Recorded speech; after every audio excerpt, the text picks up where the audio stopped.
The Order 1886 I remember fondly, not for the game, but for how much hate it was given.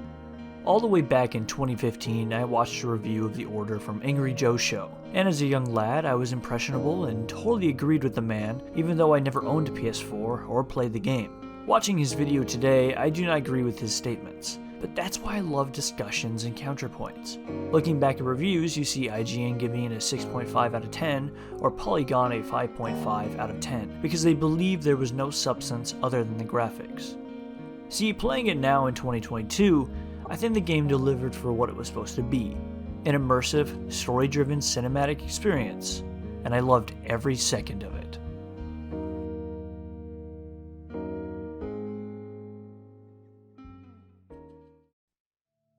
So the company that created Daxter, the Port of Akami, and God of War PSP titles, Ready at Dawn, had an idea.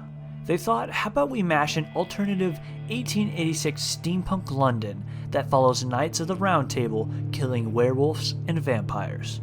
Sony looked over at this recent release of Uncharted 2 and said, can we make this game an exclusive? And so, Ready at Dawn put all their manpower and effort into this beauty, with top-tier graphics, storytelling, and engaging combat. Finally, on January 17, 2015, Ready at Dawn confirmed that the game has been declared gold, indicating it was being prepared for production and release, and on February 20th, 2015, it was on the market. The Order 1886 introduced us to a unique world full of monsters and Brits fighting with advanced technology in a Victorian-era London. You play as a gentleman named Galahad, who is a member in an elite order of knights. The game loosely adapts the story of Arthur and the Round Table, which brings intrigue and a good understanding of the ideas they are portraying. The game brings great characters into the mix like Sir Percival, Lady Ingrain, Sir Lucan, Nikola Tesla, and Marquis de Lafayette. The entire cast is immaculate and drives you wanting more and more. It was intriguing to see the chemistry between all the characters, which made me get attached to the story even more. Also, Lafayette is the best character hands down. Overall, a fun story that helps drive you through the campaign.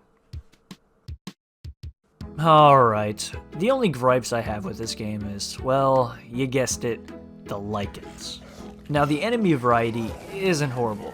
You have folks with guns, then you have snipers, big juggernaut guys, and shotgun runners, which are literally the worst. So, the human variety is decent for a shooter, but the Lycans are a drag from when you first encounter them to the end. They have the same animations of running to attack, dodging, shooting them, then repeat, and repeat, and repeat. And when they finally fall, you go up to stab them for the final blow. They don't mix up their fight patterns, they don't chase you down or sneak up to you. All you do is stand there and let them come to you. It's not creative or exciting. The build-up to the reveal was fantastic, from walking through the metro tunnels, and the moody red lighting, and the fog, but they just threw it all away with some shooting and a press this button prompt. It just throws away the whole idea of monsters coming back to take the city vibe it was giving. I just wish Ready at Dawn fleshed out the abnormal elements as much as they did for the humans. But we probably, as gamers, will never get that.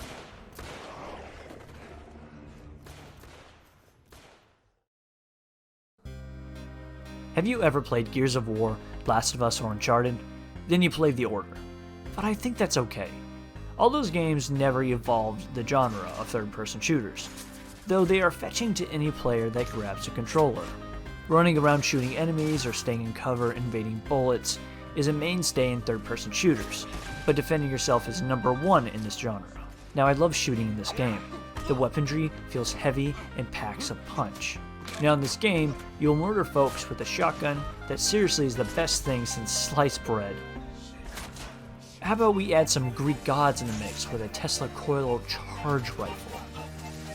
Another great addition to this arsenal is the cannon that smites people into oblivion. Now if you want stealth, then a crossbow would be perfect.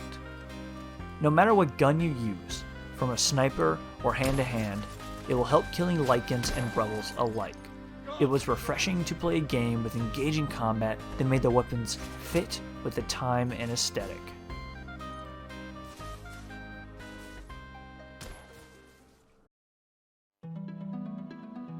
Wake up. Wake up and smell the coal smoke brewing in the air, Galad. The graphics of the game are breathtaking and brings photorealism to a whole other level. For users, it showed that PC graphics were capable on PS4, and later other companies would run with it, from Uncharted to God of War. The game really shows how rain hits a street, or how the sunset brings so much in the atmosphere. The best level that accumulates all these best graphics is the airplant level, and it's immaculate, from the wind, sun above the clouds, and ripples of when the characters walk on the tarp of the blimp. Look anywhere in this game, you'll see immaculate detail that made me stop and embrace the virtual world.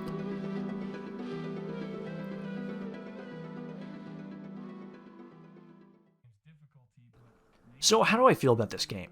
I really adore it and never will believe it deserves the hate it was given.